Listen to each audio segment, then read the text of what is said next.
Oh man, I had such a good video made for you guys. I realized that the document I was showing you on screen had the company's name all over it. So what I'm going to do is I'm going to be showing you the backs of everything from now.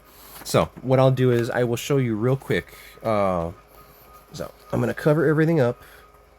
All right, so remember a couple weeks ago I showed you the hold on. It's the company pick slip. This is basically the document that they use to steal our stuff, right? Like I'm gonna discuss this here in just a minute, right? But I'm gonna show you the bad example that they have, and I'm gonna show you the good example of what it should look like, right? But over here, I'm going to use it to cover up the actual company's pick slip because, and I'll read for you in just a second, right? Like, I gave them plenty of opportunity. This is the employee's hand. This is all her information underneath it, right? Like, but it also has my wife's PPI on there, which is personally protected information, which is stuff that the company is not allowed to have. Sorry, as I put this away real quick because I don't want you guys to see anything.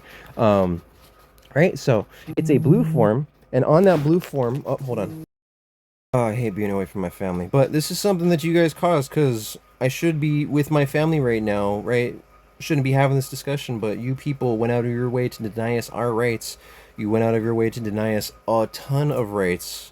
You committed so many crimes at the state level, federal level, right? Like, I'm honestly sick and tired of the fact that you people believe that nothing happened. So that's okay. That's the whole point and purpose of this. So let me pull this out because I don't remember if I actually showed you or not, right? Like I don't remember what was in the other one. So let me cover this up. I'm going to show you in the policy that they sent, the cease and desist letter, and then my pre-lawsuit demand letter. I'm going to explain a few things so that way you can understand that I've been very, very patient with these people. I've given them more than enough chances to rectify the situation on their end, and they're going out of their way to just be ignorant and to retain our information. So this video is going to be about conversion because you cannot legally convert someone else's property into your property and try and get away with it. It doesn't work that way. So, right. So I want to go and explain something on their cease and desist letter real quick. So this is after they sent in here, they stated that I'm barred from all their locations, that I can no longer speak with any customer service agent, any manager, any supervisor, any insurance agent, any former attorney I've spoken with, right? Because they're going to deny me a whole bunch of other universal rights, right? Like I can't express myself, I can't, right? First Amendment right to file a complaint and to address that complaint at a later time. No, they're going to deny me that, right? My constitutional right to have a grievance filed, right? So I have a insurance claim. I have two separate claims now that I can't figure out anything about. So again, you're going to deny me further rights. Okay, so that's fine, right? But again, you write that this is intended to de-escalate the current situation, which no, you further escalated the situation with your very threatening and unprovoked letter. So I'm exercising my constitutional rights, my federally protected rights, my universal rights. You, on your privacy policy, state that you will not retaliate against me for exercising my rights, and you did. This is proof of that. So you, the attorney who sent this, you now face charges for this, right? But you also state that please be assured you have reviewed all the allegations thoroughly. Based on the review, you find no legal or factual merit to the claims present in your correspondence or related publications. Accordingly, we consider this matter closed unless and until formal legal action is initiated, at which point we will respond through appropriate legal channels. So again, you consider this matter to be closed. So we'll go based off of that. So let's say that there's absolutely no merit whatsoever, right? We've already discussed the fact that, well, your previous attorney, stated that it's a public accommodation and it's open to the public, and we all know that I can record anything that I see in public, right? Like without any exception whatsoever. So, right, when I have a video recording of your manager denying me my rights because I'm recording in public and because I'm asking her for, right, I'm filing a complaint, right? A constitutionally protected activity, right? Again, you are denying me my rights multiple times in that, right? In that third encounter, in that recorded interaction. Over the fourth encounter, illegal detainment. Your male manager further denies us our rights, right? Again, you people think that you can go ahead and, right, light behind, or blame store policy, but again, store policy specifically states that you cannot discriminate against us for exercising our rights, and we have 9 other additional privacy rights that you are violating. So again, 10 total violations just in one one half a page. That's what you guys did, right? That's why I'm doing all this now. But again, that was your cease and desist letter. Let's read my pre-lawsuit demand letter that I sent to you, because I sent you one on September 1st and one on September 4th, because the one on September 1st was the initial one and the September 4th was the follow-up, because you attorneys violated our rights, and we can now come after you specifically for both civil and criminal charges, right? So let me go down to the very bottom, the very last page, so that was I can read to you exactly what is wrong. Now I have to hold the phone like this because, again, the company's name is all over the document and I can't show that to you. I apologize. I technically can once you read this. However, I'm not going to for the time being, okay? We'll keep their anonymity until I can discuss things further with my attorney. But again, I'm fully within my rights because you consider it to be a closed case. Thank you for that. So, special note, this is the baseline amount that I will be asking for, as I have taken into account the dozens of federal crimes you've committed against us, the dozens of state and federal statutes you've broken, the various governmental acts you've broken, the emotional distress, the punitive damages, and the attorney fees involved for an extended period of time. Right? Now, I'm currently self-representing because I don't want to pay all those attorney fees, right? So you're still going to pay me for my time, for my pain and my suffering, because for every hour that I have to spend typing up a 26-page document, and there are multiple because of this, right? Because I've had interactions with your company on 4 different days. There's stuff I have to write up for myself, my wife, and my daughter, all whose rights you violated. So that's 12 separate lawsuits, potentially, that I could be writing up, okay? But I've only informed you of 8 of them because at first I just told you 4, and then your representative yelled at me over recorded what's it called, voicemail, right, stating that she needs more information, send us your PPI or else, right? Like, you're demanding, you're threatening me, right? No, you can't do that, right? You cannot threaten the victims further, right?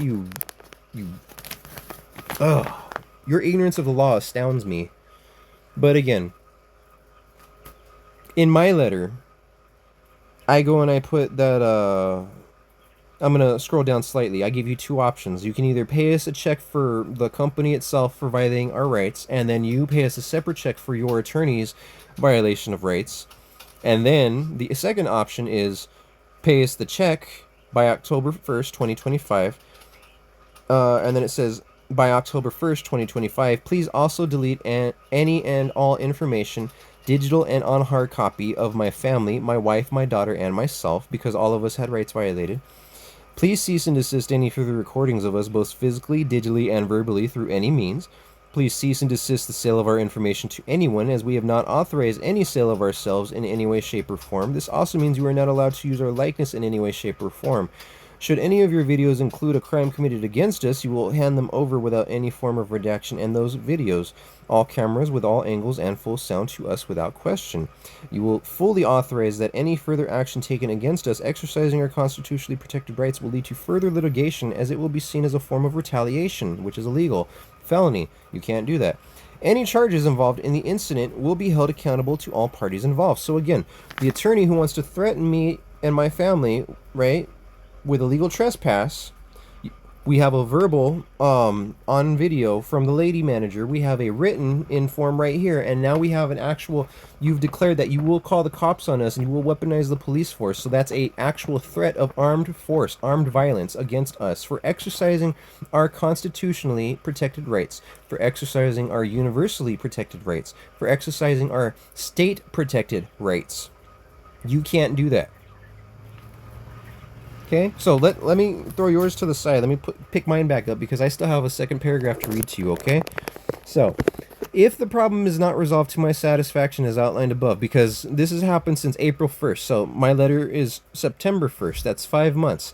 In 2 days' time, we will be in October, so that is now 6 months. So 6 months ago, I asked you for help, and I gave you plenty of time. I gave you multiple instances, at least 4 different chances over 4 different separate dates to try and take care of the issue, and you all failed to do so. So, in this paragraph, I state very specifically, if the problem is not resolved to my satisfaction as outlined above, I will take this dispute to court unless you notify me that you are willing to try to resolve it through mediation. In that case, I am willing to resolve with a new, willing to meet with a neutral third party agreed to by both of us in a good faith attempt to resolve the dispute without court action. So even still, I'm still trying at the beginning of the month to try and get you guys to not face any kind of court action, no jail time, no prison, no whatsoever, right? And you willingly decide you're gonna have your attorney slap me in the face and tell me no, screw you, go away, don't ever come back, don't contact any of us for any reason whatsoever, all rights denied, right? No, you can't do that. Okay, so I also put in here that so after the good faith attempt to resolve the dispute without court action, okay, I put, please remember, should you try to stall again, because they've been stalling for months, and I gave them time frames of you have a month to respond, right?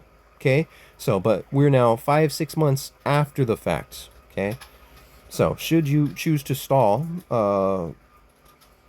again, I said, you forfeit your chance to any mediation and will instead be met with full force of the law available to us. So again, if they're going to stall, I put in here, should you also choose to stall the issue like last time, which is what they did, your actions prove that you will not resist in court and you agree to a full payment in a court of law, resulting in any form of payment that the judge decides on. So if I told them that you owe us $5, right, because they chose to ignore the situation because they consider it a case closed by their own verbiage, right? I'm going to take this to court, and the judge is going to see, yeah, no, you went out of your way to try and help, and yeah, no, they're going to have to pay you. So you asked for $5, cool, right? You also get punitive damages for that, so we're going to add that on as well. In Idaho, that's $250,000, right? And then you also get a charge for your individual civil rights violations, right? So give me your fee schedule. We're going to add that up, right? So for every individual charge, you get charged both my fee schedule and a punitive damage. And if that charge occurred on a separate day, it doesn't count for double jeopardy. So that's an additional charge, right? And if a different person committed that charge, even if it was on the same day, that's a separate charge by a separate person. So if there's multiple people committing the same act against us, both of those people get charged on that same day. If on a different day, instead of 2 people, 3 people take action, all 3 of those people get in trouble. But now, instead of just being 3, you also have to take into account the other 2. So now you have 5 total people who get action taken against them. That's how the law works. Okay? So, when I go back, I'm going to go back in here, okay? And I'm going to read it again, because I left off. Let me turn the phone sideways. Okay? I put in here that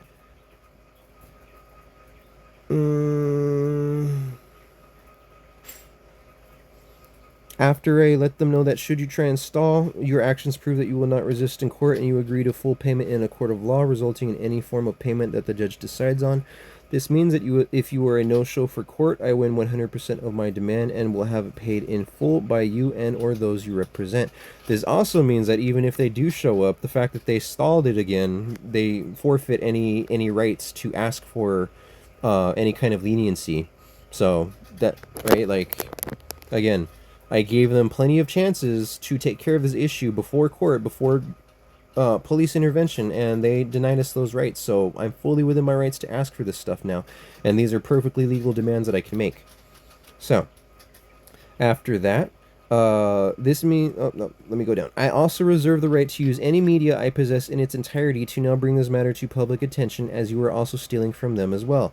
This means logos, names, etc. all get released. Thank you for your immediate attention to this matter, because again, it happened in public. I have the corporate attorney verify that it is in fact a public accommodation. It's open to the public. I have it recorded, and I also tell him that, okay, cool, based off of what you just told me and the fact that I also know that it's open to the public, right, I'm going to now go in there and I'm going to record everything that I can see, and I'm going to send you the lack of policies and show you that you're violating my rights and the rights of others.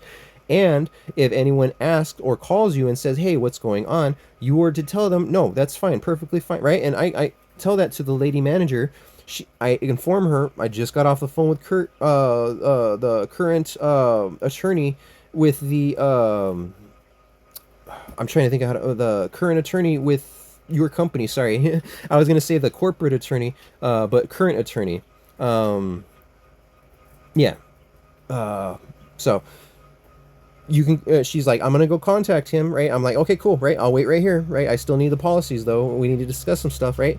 So she comes back after speaking with him. She's like, no, get out of my store, right? Like, she denies me my rights. So again, because she spoke with him, because I had permission beforehand, and now he's denying me that, like, again, you get in trouble. That's denial of rights. That's conspiracy against rights. That's the whole other 30 other crimes that I let you know about. Yeah, no, they all get charged.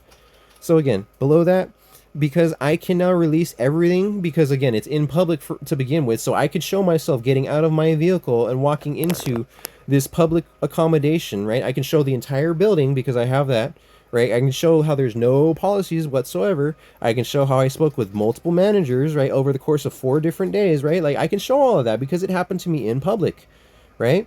You know as well as I do, you cannot trespass the eyes from a public accommodation, from a public setting, from a public venue. Unless I've committed a crime, I cannot be escorted off of a public site or facility.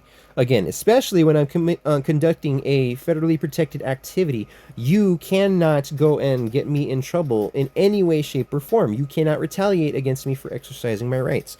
But because you did, I am now fully within my rights to release all of the public information that I have. However, I'm being respectful and I'm waiting for my attorney to take care of this because, again, I don't want any kind of backlash from you people stating, oh, you broke the law, you broke the law. No, I haven't. No.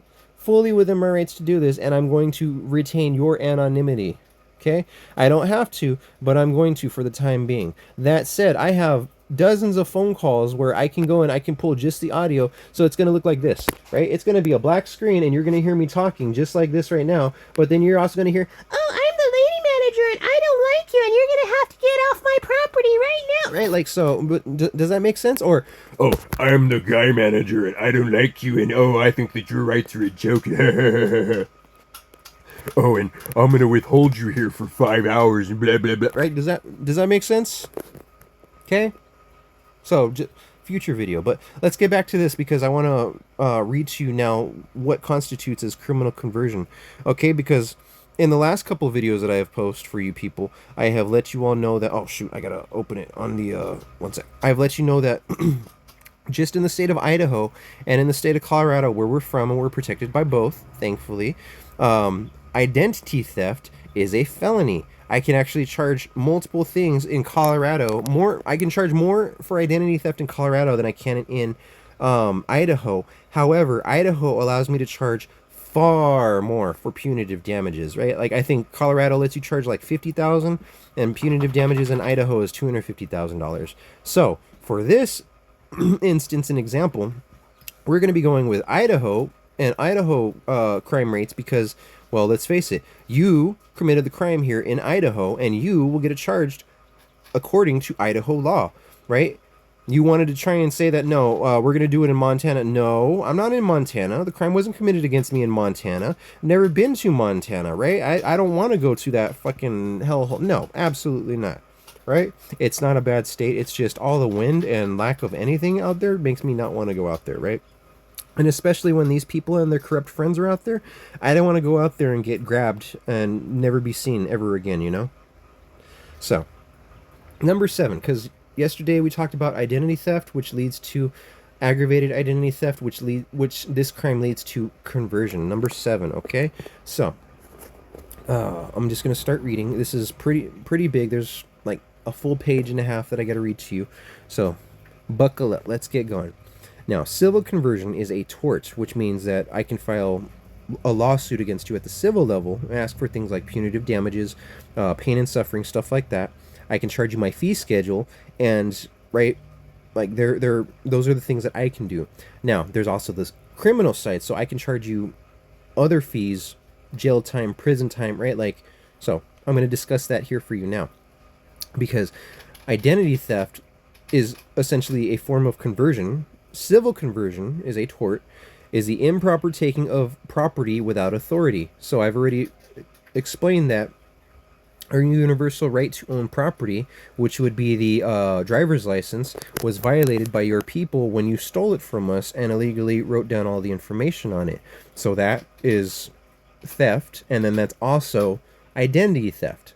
So there's larceny, there's the actual taking of it, and then there's the identity theft portion of it. So I'll explain larceny in a different video, because that's a separate felony. but just wait, okay? Bear with me.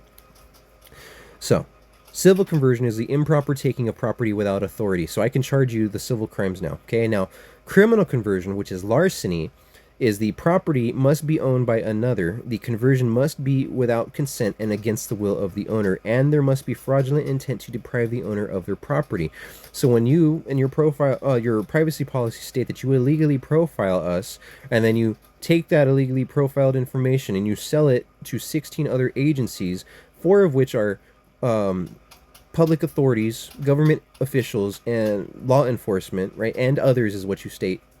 But again, that's illegal. You can't sell or share our information without our knowledge or against our will or in the first place. You can't do that. Your privacy policy states that we can even opt out of those illegal practices, and you are blatantly denying us that right. Okay? So let me go back to this. Criminal conversion states the property must be owned by another. So the ID itself is either government property, and we get that from the government, right? We have to pay a fine, we have to go through a test, and we have to do all kinds of hoops and hurdles to get ownership of that ID. That makes it ours. Or it's just ours flat out as soon as we pass the test and pay the fee, right? So it's ours either way. It's not yours. So I've proven both civil conversion and larceny, criminal conversion, have apply here because you, without authority, took what is not yours, and you, without authority, sold and shared it with 16 other agencies, which is another crime separate to this. Okay? So again, the conversion must be without consent. I informed your representative at the cashier level 4 different times and in 4 different ways that she cannot do what she's doing. She's not doing it to the people in lines 1 through 4. She's not doing it to any of the people over there. She's not asking any of them for their driver's license. She's not writing it down on any paper, right, to then take and blah, blah, blah, right? Like I said, I gave your rep 4 different chances while I was there before I left to go speak with supervisor on the phone and have it be a recorded phone call so that way I could verify everything that I'm saying after the fact. Because during our interaction, I only got a photography of the blue document with, see, you can actually see the, right? You can see it, okay? You can't see the logo or anything, but it's a blue document. September 2016 LP is the timestamp on it, right, for their copyright stamp.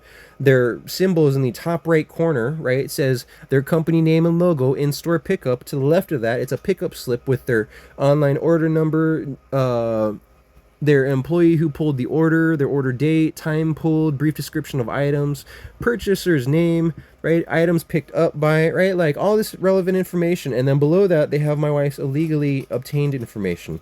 Right now, I know it's illegally obtained because that same, this right here, like, aside from my bank knowledge and all the legalities that go with that and identity theft and fraud that I had to prove over years and years and years, I have your recorded phone call with your corporate attorney, your current attorney, right? I have a recorded phone call where he states that, yeah, no, we're not supposed to do that. You are in fact right. We're going to keep your stuff and we're going to hold on to it so we can make some changes, but we're not giving you any of our property, right? So again, right there, he stated that this is now their property. They have converted our property into their property illegally. That is what conversion is. That's what I just read to you. Now, I've read to you the definition of it. Let me read to you the actual, oh shoot, okay, well, ran out of space. Let me show you the actual, thingamabobber real quick. The state code. Idaho Code, Section 18-3126 is a felony conviction of 5 years prison and a $50,000 fine for misappropriation of personal identifying info. So that's the criminal side. So that's what you get charged. Is bare minimum for you doing this criminal conversion that I just proved to you happened. You are automatically going into prison for 5 years. That does not count the additional time in prison that you get for the aggravated identity theft and the identity theft codes that I showed you the other day, because just the aggravated identity theft codes for the 2 separate charges, one for me and one for my wife, that's an additional 45 years in prison and an additional $800,000 in fines that you have to pay to the state. That doesn't count the civil side where you have to pay our fee schedule and punitive damages, which is $250,000 per violation, right? So again, when I have my rights violated, when I have my wife's rights violated, when my daughter's rights violated, $70,000 fee schedule per person per violation, and then we get to charge $250,000 punitive damages per person per violation. So per person per violation, that's $320,000. Times that by 3, we can charge you $960,000. That's our legal right. That's our civil right. Okay, and then you still get the other charges that I already mentioned to you. The $800,000, it's $850,000 technically, with crime 5, 6, and 7, identity theft, aggravated identity theft, and criminal conversion. But that's just in Idaho. Because let's continue reading. Okay, so for in Idaho, the picture I have showing that they placed my wife's information on their company's documents and then later told us, I'm not forwarding to you our internal items. I'm going to take this up as I mentioned so we can make some changes. Their current attorney said that, right? So that's just in Idaho. Again, you can't do that. But in Colorado, conversion is primarily a civil concept, not a separate criminal offense in Title 18 of the Criminal Code.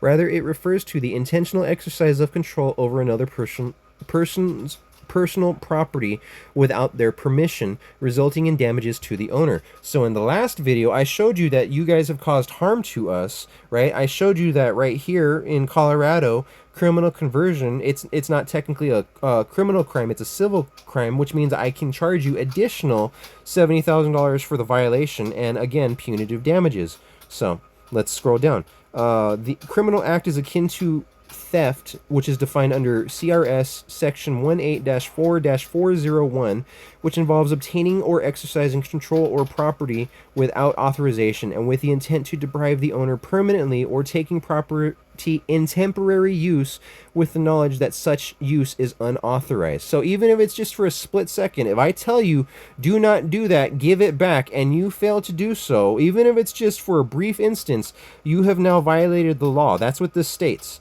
And that is specifically what you did, because for 20 minutes I protest over and over and over, at least 4 different ways and 4 separate times. I said, do not do that, give it back, do not do that, you're not doing it to anyone over there, do not do that, you're violating this right, you're violating that right, do not do that, you're breaking the right. Like, I went out of my way, you guys violated our rights, you're guilty of this. So let's scroll down a little bit further. A specific civil provision, Colorado civil theft statute, allows a property owner to sue for treble damages and attorney's fees for conversion resulting from theft, robbery, or burglary. So for those of you who don't understand what treble damages are, that means that I can ask for 3 times of the amount. So if I was originally asking you for $70,000, that means you triple it. Treble damages means I can now ask you $210,000 for every civil rights violation, and then you still have to pay the $250,000 punitive damages. I love the law. I love Colorado, right? Because, like I said, we believe in accountability. We believe that if you fucked up, you are going to be held responsible 100%. Like I said, if I had ever done this when I worked at a bank, right? If I had done this to any of our customers, I would have been escorted into HR and I would have been made to wait for the police, because my job made me sign off that, hey, on such and such date, you took this training and it states that you know what identity theft is, and if you commit it, you're going to jail, right? No questions asked, you're going to jail, right? So if I do that, I go to jail. I face all kinds of fines. I face all kinds of fees. I have to pay out the butt, right? If it's going to happen to me, 14th Amendment guarantees equal treatment. It's going to happen to you. I guarantee it. Okay, so again, treble damages lets me ask for triple what I was going to ask. So instead of $70,000 per violation, $210,000, and then I still get to ask for punitive damages. So in Idaho, due to the factors involved with the case, I can ask for the punitive damages in the amount of $250,000 in addition to any fines and or prison time received. I can also ask for punitive damages for each individual charge. Right, so this crime leads to others on the next page. Important note, the reason the company tries so hard to steal and then defend the stolen property behind the guise of company policy is because they state all over their privacy policy, terms of use, photography policies, etc., that all of these policies are hidden, by the way. They're not out for you to see in the public, right? And I'll discuss this in a future video. Line 1 of the privacy policy states very specifically that you, the public, need to read this. So when you are denying us access to this and you state very specifically that we need to read this, you are violating all the laws, the long list of laws that I sent to you. Okay, but let me read this important note. So after all policies are hidden, it says that you intentionally sell or share any information you collect to any of these people without our consent or knowledge. So these are the 16 accomplices that you sell to. So service providers, this is on your policy, by the way. I didn't come up with this. You stated this very clearly on your privacy policy, terms of use, and photography policies, okay? But you sell and share information to service providers. So that could be one, it could be 100. It could be one person with each service provider, or it could be dozens or hundreds. Does that make sense? It's not just one person, right? Because all of these things have an S at the end. That means that it's sent to multiple people, which means I get to charge you for no less than two separate charges for each of these violations. So service providers, multiple. Okay, next one, product manufacturers. Next one, extended warranty providers. Joint marketing partners is the next one. Next one is financial service companies. Think of all the employees who work for those companies who have to have access to our stuff because they have to process stuff now, right? So all of our financial information, our driver's license, our where we live, right? All of this illegally profiled information is now out there for the world to see, right? So let's see. The next one, after financial service companies, the next one is advisors. The next one after that is consultants. The next one, law enforcement. So again, privacy policy violations like crazy, but right here you're now giving and you're selling and sharing our illegally profiled information, right, which is a felony. You can't profile, but you're selling the profile to law enforcement. It is a known fact that law enforcement cannot profile people. That is illegal. It is felonious activity. That is literally racism defined. You are not allowed to commit a hate crime, and that is specifically what you're doing by doing this. Okay, now after law enforcement, there's public and government authorities. So that means attorneys, friggin' the city mayor, the freaking chief of police, right? All kinds of people who have no right to any of this. All these people now have this information illegally, right? So, and others is what it says. So there's others that aren't even listed right there. So, and then after that, you say affiliates with an S. So there's multiple there. After that, subsidiaries, which is multiple. So there's a bunch of people there. And then after that, advertising partners. After that, marketing companies. After that, and successors to all or part of our business. So if, let's just say, I'm going to use an extreme example, right? Like you were related to Saddam Hussein, right? You have named him one of your successors. Your company makes $158 million a year, and you somehow mysteriously pass away, right? That means that Saddam Hussein is now going to get the $158 million profit that you would normally get that would go to you and your right, like the next step is this person, right? So again, I'm using extreme examples, but your benefactor is Saddam Hussein, right? You are funding terrorism. If your next person below you, the successors to all or part of the business, is fucking any kind of war criminal in Africa, India, freaking Senegal, Nigeria, right? Like any of the 23 listed countries that are currently banned with us from doing business, right? Like you've just violated international laws now because again, you feel the right that you can share this with anyone that you feel is a successor to all or part of our. Let's see the thing. I had to delete some videos to make space. Going back to this. We left off with successors. So this is at least 16 different individuals, resulting in at least 16 additional felonies. So multiple counts of the same offense, not double jeopardy. Now again, that's just if I were to take each of the 16 separate individuals and charge one count, but because there's multiple people that you sent it to for each one of those, like I said, I should be able to charge you no less than 2 charges per violation, because again, you can't do that. Right? You are not allowed to sell and share our information. And then follow up. Okay? From this moment forth, accomplices shall refer to the unnumbered individuals listed here. All those 16 different agencies, right? Because again, it could be one person for each of those, or it could be many. And then follow up. Special note, because the crimes now involve fraud, several of the other minor crimes get upgraded to more serious crimes. So, in this instance, illegal detainment becomes false imprisonment due to fraud involved. it now gets upgraded to felony false imprisonment, right? With an adjusted prison fee schedule, see below. So again, I'm going to discuss false imprisonment later, but because fraud is involved, you are now charged with felony false imprisonment. So that's even more serious of a crime. So again, this is what you guys did. These are the civil and criminal remedies that are available to us. And this is just, so far, I've only covered 3 things: identity theft, aggravated identity theft, and criminal conversion. And I've just briefly touched up on the fact that you illegally trespassed us from all of your locations and from contact with all of the people that I need to contact, right? Like, to conduct my business. You're preventing me from that, which is a felony. So again, ball's in your court. I'm going to be sending this to as many people, well, not as many people as I can, but I'm going to be sending this to my drive. And I'm going to be sending it to my attorney, but it's also going on the YouTube. So thank you all for watching, because just remember, if it's happening to me, it's happening to you. I gave them ample chances to fix this, and they chose to ignore me, and they chose to treat it as a joke, and they're going to pay for this now. So this is why you need to be very clear with your intentions. I let them know multiple times and in multiple letters that, hey, you're denying us our rights. These are the rights. Okay? Fix the action or else, right? Like, it's not a threat.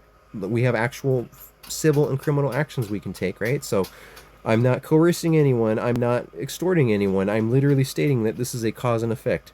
You did this, so this happens. Plain and simple. Thank you all for watching. Like the video, subscribe for more. I gotta edit this slightly, and then I'll get this out for you all to watch. Thank you.